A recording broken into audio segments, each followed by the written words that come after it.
Você já parou para pensar como que uma ideia se torna uma ideia dominante? Nesse vídeo aqui, a gente vai explorar um caso que saiu e se tornou público no dia de hoje, que é a atuação de lobbies do agronegócio na elaboração de livros didáticos. Para a gente poder debater esse tema, eu quero trazer um outro conceito que é muito importante, que é o conceito de hegemonia, para a gente poder entender como que essas ideias se tornam hegemônicas e se tornam dominantes dentro de determinados cenários, né? Então, para isso, a gente vai analisar um pouquinho o que exatamente é essa notícia do agronegócio. Então, vamos lá, dá uma lida, vamos lá. Agronegócio financia lobby para patrulhar livros didáticos. O que as crianças e os adolescentes estão aprendendo que vai ser bom para o mundo do trabalho? Perguntou Christian Lovenhauer, vice-presidente da Associação de Olho no Material Escolar, durante o evento do LIDE, grupo criado pelo ex-governador de São Paulo, João Dória, em outubro. Ela não pode aprender todos os dias, em todos os materiais, há 30 anos, que tem trabalho escravo na cana-de-açúcar. Ela não pode aprender que o alimento brasileiro está envenenado com agrotóxicos. Ela não pode aprender que a pecuária é responsável pela destruição da Amazônia, porque não é verdade. Cientista político e um dos fundadores do Partido Novo, ele lidera uma organização que se apresenta como um grupo de pais e mães apartidários, graças a Deus que é apartidário, né? Imagina se fosse partidário, preocupados com o ensino dos filhos. Na prática, porém, trata-se de um movimento financiado por empresas do agronegócio com um objetivo: alterar materiais didáticos para retratar o setor de forma mais positiva. Com apenas 3 anos, a De Olho no Material Escolar conquistou associados em 17 estados e 129 cidades e vem ganhando espaço em instituições públicas. Já fechou parceria com a USP, tem portas abertas na Secretaria de Educação e de Agricultura do Estado e mantém diálogos com a cúpula do Congresso em Brasília na tentativa de influenciar o novo Plano Nacional de Educação, que vai estabelecer as diretrizes da educação na próxima década. A organização declara 70 empresas entre os membros, mas não diz quem são. Um estudo ainda inédito de pesquisadores da Faculdade de Educação da USP e da UERJ mostra que na lista estão grandes associações, como a Associação Brasileira do Agronegócio, que representa companhias como a JBS, a Cargill, o Itaú BBA e a Cosan. A associação também é financiada pela CropLife Brasil, representante dos maiores fabricantes de agrotóxicos e que era presidida por Christian Lombauer até 2023, quando ele assumiu como vice-presidente da DOME. Somos uma entidade que busca a atualização do material escolar com base em conteúdo científico. Com esse objetivo, a DOME criou uma parceria com a USP, a Agroteca, uma biblioteca virtual sobre o agronegócio. Nela é possível encontrar conteúdos que negam que o Brasil seja o maior consumidor de agrotóxicos do mundo, tema frequente da entidade. Muito bom, né? Porque aí você vai procurar nessa biblioteca, todo mundo fala que é o maior, todo mundo fala, mas nessa biblioteca... Não. Não. No entanto, segundo dados da ONU para Alimentação e Agricultura, o Brasil lidera com folga o ranking de consumo de pesticidas, quando considerados os 10 países com as maiores áreas de lavoura. A média aqui é de mais de 12 quilos aplicados por hectare.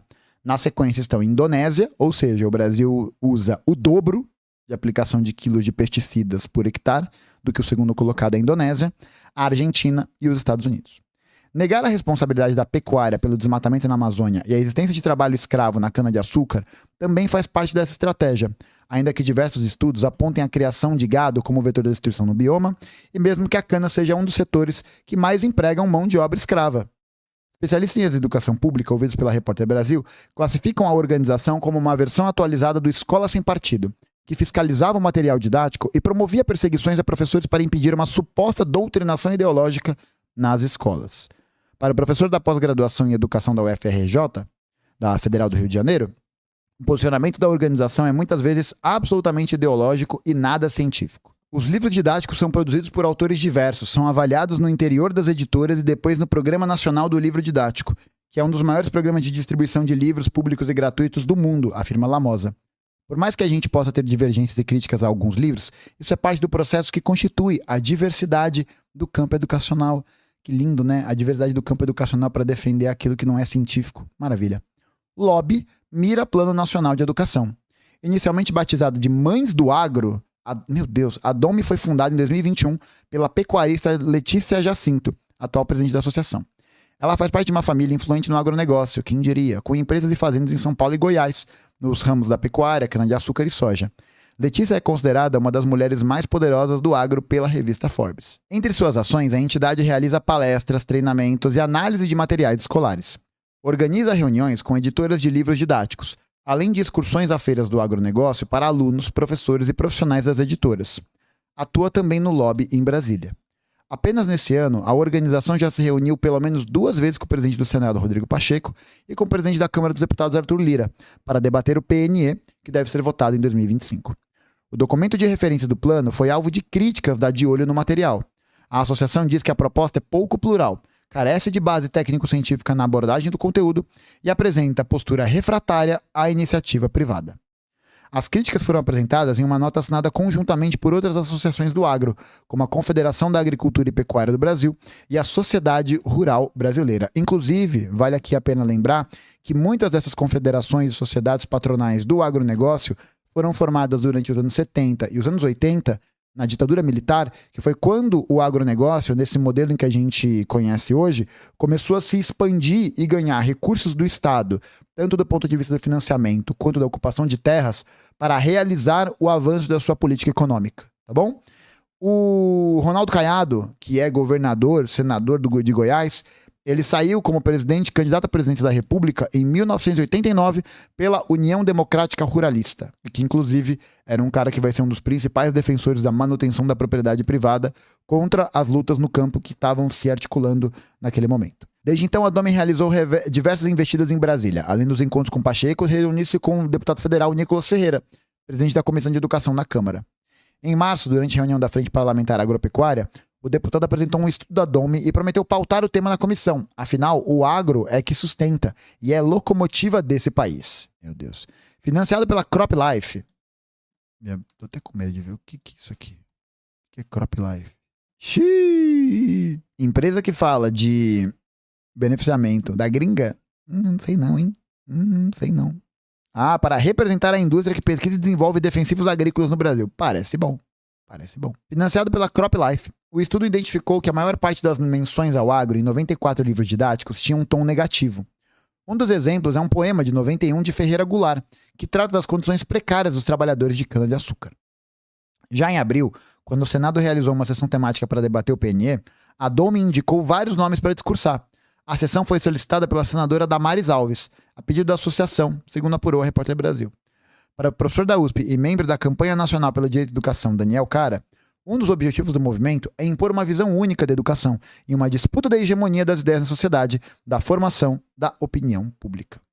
Procurada, a De Olho no Material Escolar disse que trabalha para a melhoria da qualidade do conteúdo didático sobre o agronegócio oferecido às escolas. Nosso principal ponto é que a ciência esteja presente nos livros didáticos, com dados e informações técnicas e reais, por isso a parceria com institutos de pesquisa e instituições de ensino especializadas no setor. Já em São Paulo, o ex-secretário de Educação, Rocieli Soares, durante o governo Dória, chegou a declarar que o Estado foi o primeiro a adaptar seus materiais em conjunto com a Domi. Questionada, a atual gestão da secretaria não retornou. A Secretaria de Agricultura do Estado também recebeu a Domi este ano. Precisamos promover conteúdos com embasamento científico e vivência real para os jovens, afirmou o secretário Guilherme Piai, que também vem de uma família de produtores rurais. Quem diria? Para a Lamosa, a Domi tenta promover a ideia de que os livros didáticos estão de costas para o agronegócio, mas isso é uma falácia.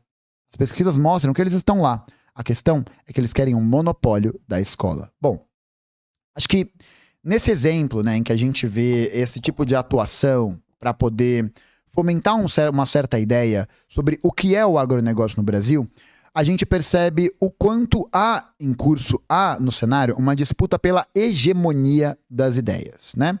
A gente tem falado muito sobre esse conceito de hegemonia, a gente tem abordado muito essa questão, e para a gente poder trazer essa hegemonia, né, para um significado um pouco mais concreto, a gente precisa entender que a hegemonia ela é a supremacia, a influência preponderante exercida por cidade, povo, país sobre outros, uma autoridade soberana, uma liderança, predominância ou superioridade.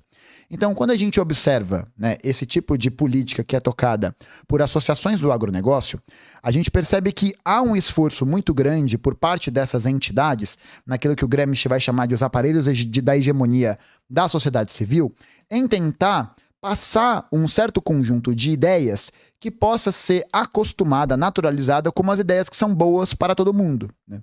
Então, ao longo do processo do estabelecimento e da luta pela hegemonia, que uma ideia de sociedade, de política, de história vai se consagrar.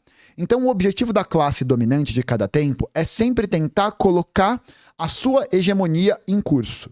Então, a gente vive, né, nesse sentido, uma hegemonia do pensamento liberal e uma hegemonia do pensamento que olha, pelo menos na vista do material didático, hoje para o agronegócio, com uma perspectiva crítica, né, com uma perspectiva que olha para o agronegócio como o herdeiro da estrutura fundiária, histórica, agrária do Brasil. Que aí a gente vai acabar vendo todos os casos que a gente conhece, né? De queimado, expansão da fronteira agrícola, trabalho escravo, etc, etc, etc. Então, quando a gente olha para uma organização como essa que tenta colocar essas ideias como ideias dominantes, é uma tentativa de fazer com que esse conjunto de ideias seja um conjunto de ideias abraçado pela população, né? E aí você vai esconder por trás desse discurso, por essa luta pela hegemonia, toda a sorte, né, de atrocidades científicas e de negacionismos que vão existir para poder passar esse tipo de política. Então a gente percebe o quanto isso é presente, por exemplo, como o próprio texto já falou, numa outra experiência que foi muito, muito famosa e que se consolidou muito a partir da política educacional no Paraná, que foi a organização do Escola Sem Partido. Eu não sei se você lembra, né, se você que está assistindo esse vídeo sabe disso, mas há alguns anos atrás existia um movimento chamado Escola Sem Partido. Esse movimento do Escola Sem Partido tinha como objetivo central acabar com a ideologia nas escolas e garantir que a educação pudesse ser acessada somente por materiais e informações técnicas, científicas e com concordatas, né? Então, é claro que não preciso nem dizer que o movimento Escola Sem Partido, de todos os movimentos, é o movimento mais ideológico, né? Porque a gente percebe que existe um reforço muito grande na literatura liberal, existe um reforço muito grande dentro dessa literatura da hegemonia, de tentar pontuar tudo aquilo que não concorda com o que eu estou dizendo, né? Não concorda, portanto, com as ideias da classe ao qual eu represento ou faço parte, como ideologia. Então, tudo que não faz essa estipulação do agronegócio com trabalho escravo, com expansão da fronteira agrícola, com queimada, defensivo agrícola, etc, etc, etc. Tudo isso é ideologia e, portanto, não são temas ou não são assuntos que são pautados pela ciência, né? E nesse tipo de discurso, a gente vê que essas ideias elas avançam muito a partir de movimentos da classe dominante, né? Então a gente está vendo aí que esse grupo de olho no material escolar, ele está justamente tentando fazer incisões mais frequentes na Comissão de Educação, no Plano Nacional de Educação. Por quê? Porque o grande objetivo da classe dominante que está no poder é fazer com que as suas ideias se tornem as ideias dominantes de cada tempo. E é muito interessante a gente observar isso, por exemplo, na elaboração dos materiais didáticos escolares. Então, como que uma hegemonia ela vai sendo construída? Nos livros didáticos, né, até pelo menos ali uns 10, 15 anos atrás, você tinha de maneira dominante a narrativa de que, por exemplo, os bandeirantes seriam agentes exploradores, né, seriam ali agentes que desbravaram o Brasil, que tiveram uma importância gigantesca, né? Então você vai criando uma imagem a respeito desses agentes históricos para poder valorizar o determinado papel que eles tiveram no processo de formação histórica do Brasil. Junto com isso, a gente vai ter, ao longo dos últimos anos, também um questionamento. Eu recebi uma ligação no Skype. Skype. Quem usa Skype? Enfim, perdi totalmente o fio do raciocínio aqui. Vou tentar voltar. Quando a gente olha, por exemplo, para a elaboração dos materiais didáticos que faziam essa abordagem sobre a história do Brasil com esse viés, olhando para os bandeirantes como grandes heróis, qual que é o objetivo disso? O objetivo disso é construir uma narrativa, é construir uma hegemonia do pensamento em que as pessoas vão olhar para os bandeirantes e vão falar, olha aí, os heróis, né? Olha aí, as pessoas que desbravaram o Brasil. Porque aí dessa maneira você vai conseguindo povoar a mentalidade das pessoas, você vai conseguindo povoar o imaginário da cultura geral com esse tipo de visão. E que fortalece um determinado grupo social, né? Ainda mais aqui em São Paulo, já que a gente tem na formação histórica do Estado, né, sobretudo ali nos anos 30, um reforço muito grande para tentar levantar essa identidade e levantar esse senso de importância que São Paulo tinha dentro do panorama econômico nacional. Ainda mais depois da derrota da Revolução de 30, da Guerra Constitucionalista de 32, em que São Paulo sai derrotado e que, portanto, ele vai tentar se projetar hegemonicamente de outras maneiras. É muito interessante também, porque quando a gente olha para a formação do agronegócio, existe também essa luta pela hegemonia, né? Existe também essa tentativa de criação de certos termos, de certas ideias sobre o que é a agricultura, que vão servir como determinações para o cumprimento dos interesses de determinados grupos. Tem um livro que se chama A Formação Política do Agronegócio, que é publicado pela editora Elefante, em que ele vai fazer um retorno, uma pesquisa muito legal, assim, que mostra como o termo agribusiness, né, como o termo agronegócio e esse conceito que foi elaborado durante os anos 50 e anos 60 na Escola de Negócios e Administração de Harvard, vai sendo colocado cada vez mais nas pautas e também nas discussões gerais a respeito do tema, para que dessa maneira você pudesse conseguir criar uma naturalidade e dizer que, bom, o agronegócio, né, a agricultura que existe é só do agronegócio. Então, é a partir do planejamento dessa hegemonia que a gente vai ver a capilarização, né, das ideias de uma classe dominante sobre a sociedade como um todo. E aí, acho que é até interessante a gente voltar para esse exemplo histórico, porque a gente vai percebendo que a história, ela não é um senso de realidade, ou ela não é uma narrativa consumada e finalizada, né? É isso que, na verdade, os grandes livros didáticos, as grandes narrativas, né, e essa hegemonia liberal tenta colocar, de que a história que aconteceu é essa daqui tal qual como ela de fato foi, né? Mas eu acho que a gente também precisa voltar para entender que a história está em constante processo de disputa e de embate. Então, quando a gente olha para essa tentativa do De Olho no material didático em participar mais da escrita desse material, é exatamente para poder fazer com que as suas ideias sejam, ao longo do tempo, naturalizadas, implementadas no processo educacional, para que as crianças olhem para o agronegócio ou olhem para a dimensão da estrutura produtiva agrícola e falem, isso daqui é o normal, isso aqui é o certo, isso aqui é o que sempre teve, né? E aí, dessa maneira, você consegue garantir que esses interesses sejam cumpridos, né? Você vai perdendo esse fio de oposição, você vai perdendo esse fio crítico a respeito dessa temática, porque ela foi estabelecida e consolidada como hegemônica, né? Então, é ela que vai compor o senso comum. Por isso que hoje, né, a gente vê a declaração do Nicolas Ferreira sobre esse tema, em que ele vai falar, o agronegócio é o setor que sustenta o Brasil, é a locomotiva do Brasil. E sabe o que é interessante? Perceber que esse discurso dele, ele é um discurso verdadeiro. O Nicolas Ferreira não está equivocado. Ele tem razão. Hoje, boa parte da economia brasileira, ela é puxada pela dinâmica agroexportadora de grandes conglomerados do agro. Só que o que ele faz? Olha só como tá, olha como a confusão é plantada. Porque o cara que é um pequeno agricultor e que está sofrendo pressão política e econômica dos grandes bancos, das grandes empresas, etc, etc, ele vai achar que ele é parte do agro. Ele vai achar que ele está compondo essa locomotiva. Quando, na verdade, e a gente já falou isso várias vezes, né? A maior parte do faturamento relacionado ao agronegócio pertence à minoria das empresas agrícolas do Brasil. Então, boa parte do faturamento do setor pertence a esses grandes grupos exportadores, da JBS, de Itaú BBA, da Cosan, que fabrica cana-de-açúcar, etc, etc. Então você percebe, quando o pequeno agricultor, né, o agricultor médio, vai defender essa ideia de que ele também é um representante do agro, é o melhor exemplo de como a hegemonia se coloca, né, nessa defesa do senso comum, né, na defesa de um senso comum que possa servir a um determinado grupo social. E eu acho que tem um outro exemplo também que é muito visível, né, nessa história, que foi a atuação, que foi a propaganda que o Átila Yamarino, né, biólogo, divulgador científico e tal, fez para a Royal Dutch Shell, né? A empresa petrolífera e que é responsável por um circuito de devastação ambiental gigantesco, que é responsável por uma tentativa de manutenção do Brasil na lógica de capitalismo dependente e colocada como uma empresa boazinha, né? O petróleo é o futuro, né? É a tecnologia, é não sei o que lá. Por quê? Porque, cara, pouco importa se aquilo que está sendo dito é verdade ou não é, né? O objetivo qual que é? É fazer com que essas ideias se tornem ideias naturalizadas. E aí você vai, muitas vezes, utilizar desses argumentos de autoridade, você vai pegar pessoas que têm uma representação pública muito grande e que vão ser os pontas de lança dessa defesa, né? Então, você olha para alguém, por exemplo, como Átila Yamarino, né, que é um divulgador, um biólogo, cientista, blá, blá, blá, blá, blá, blá, e o cara tá defendendo o petróleo, o cara tá defendendo a Shell. Qual que é a impressão que você vai causar nas pessoas que assistem essa publicidade? A Shell é maravilhosa. A Shell é da hora, né?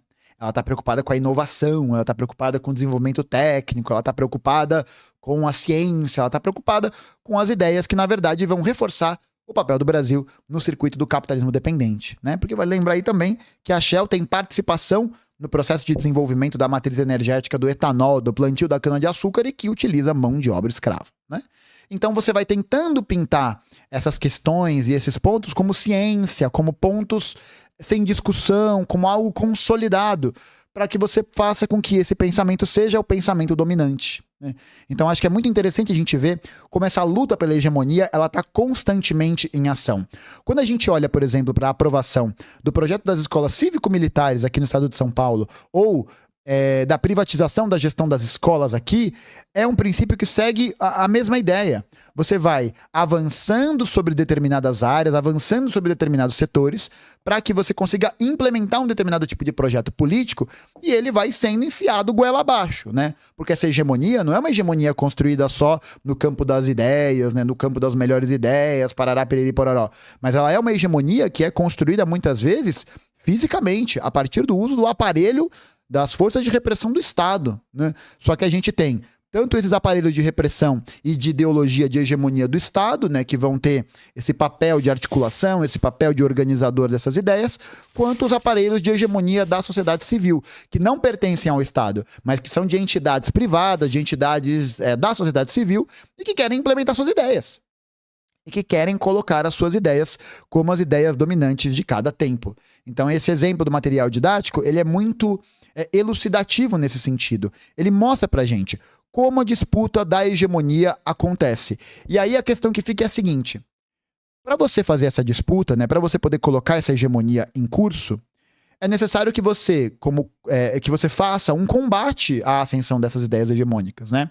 Então, quando a gente está vendo, por exemplo, os textos do Gramsci, do Lenin, que vão debater sobre hegemonia, vai se entender, né, que para você fazer o contraponto a essas ideias e você conseguir colocar um conjunto de pensamentos políticos, de articulações históricas, né, de elaborações que favoreçam a classe trabalhadora, é necessário que se faça um combate também nesse campo ideológico.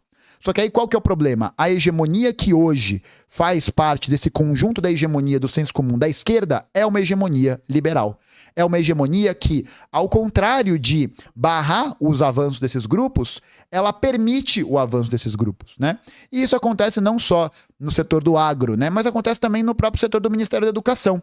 Vide aí que a Fundação Lehman, Todos pela Educação, Banco Itaú, Paraná, tem uma participação efetiva nas decisões ministeriais de educação e também no conjunto das decisões com o senhor ministro Camilo Santana, muito maior do que outras entidades e outros grupos que estão pensando na educação fora de um pensamento da esfera privada. Então, se não existe uma hegemonia proletária, uma hegemonia que vai conseguir colocar essa luta pelo debate do campo das ideias para poder defender os interesses da classe trabalhadora, a tendência é que essa hegemonia liberal e essa hegemonia que está consolidada hoje em dia no Brasil atropele tudo e todos, né? Inclusive, eu acho que é por isso, inclusive, que a gente percebe que o avanço, né, o aparecimento de muitos comunistas, comunicadores comunistas, vão propor uma outra ideia de sociedade, né? Vão propor um conjunto de ideias e um conjunto de pensamentos, né, de lógicas, de reflexões acerca da sociedade que antes não estavam em jogo. Então isso, de alguma maneira, é uma ameaça à hegemonia liberal. Não é uma ameaça no sentido total, né? Então, porque é até aquilo que o Jônio já falou muitas vezes, né? O socialismo cresce, né? O socialismo cresce pero no mucho, né? Acho que a gente tem um crescimento da simpatia, né? Do conhecimento da literatura, das pessoas se associarem cada vez mais a isso, mas a gente percebe também que a hegemonia que tem avançado sobre a classe trabalhadora e, portanto, se tornado as ideias comuns da classe trabalhadora, não são as ideias da hegemonia da esquerda radical, não são as ideias da hegemonia do socialismo e do comunismo, mas são as ideias de um liberalismo ou de perspectivas conservadoras e reacionárias que se apoiam em projetos como esses, do De Olho no Material Didático, do Escola Sem Partido e de outras iniciativas da burguesia para poder fazer com que as suas ideias sejam as ideias dominantes de cada tempo. Um outro ponto que é interessante a gente analisar como essa hegemonia vem sendo colocada é a própria forma de como o mundo do trabalho vem sendo atacado sistematicamente para poder fazer valer a ideia de que os trabalhadores não são mais trabalhadores, mas que eles são empresários de si mesmos. né? Eles são empresários de si mesmos e não mais operários e não mais membros da classe trabalhadora, né? Por quê? Porque dessa maneira você vai conseguindo implantar essa ideia e naturalizar o fato de que ele vai se ver como um empresário, que ele vai se ver como alguém que precisa empreender, né? Então acho que é um mecanismo de hegemonia que acontece não só no campo das ideias, né? Mas acontece também no campo jurídico. Então a reforma trabalhista de 2017, por exemplo, ela vai avançar muito nessa questão. Ela vai acabar criando mecanismos jurídicos, né, mecanismos legais, vai acabar criando mecanismos na justiça que vão reforçar esse aspecto, que vão reforçar essa ideia, né? Que vão naturalizar, até do ponto de vista legal, essa participação. Então, essa luta pela hegemonia, ela está presente em todas as coisas que a gente faz, né? Ela está presente nessa elaboração e nessas ideias do senso comum que a gente tem por aqui. Seu vídeo é muito técnico, muito complicado para quem é leigo no assunto, fica o feedback. Cara, eu não estou sendo técnico. Eu não estou sendo técnico. Acredite. Mas eu acho que assim, né, gente? Não vamos duvidar da inteligência do povo também, né? Tipo, ler um livro é um processo assim. Você acha que você vai pegar um livro e entender ele inteiro da primeira vez que você lê? Você acha que isso acontece mesmo? Você acha que você vai pegar o Capital do Marx, o Manifesto Comunista, qualquer obra que seja, e é uma reflexão, tá? Não é uma pistolagem nem nada, é só uma reflexão. Você acha que você vai pegar esse livro, essa literatura e essas coisas, e vai entender todas elas de primeira? Não. É igual você andar de bicicleta, porra. Eu gosto de andar de bicicleta. Você pega uma bike e você começa andando e mandando manobras radicais, você vira um membro associado do Rocket Power quando você pega uma bicicleta ou um skate? Você entra pro desenho Rocket Power? Não entra, né? Não entra. Você vai ser um manezão, um lerdão, né? Só que você tem que ir, né? Andando de skate, andando de bicicleta, lendo, para você poder aprimorar sua compreensão, né? Acho que também a gente hoje tem um sentido muito imediatista, né? Tipo, preciso ler o bagulho rápido, fazer rápido, entender tudo rápido. É isso, né? Olha aí como essa lógica é uma lógica presente também na lógica de acumulação infinita e ultra rápida, né? Então, assim, eu gosto sempre de ressaltar que o estudo, o aprimoramento, ele é um processo contínuo e de longa duração. As pessoas nunca param de estudar.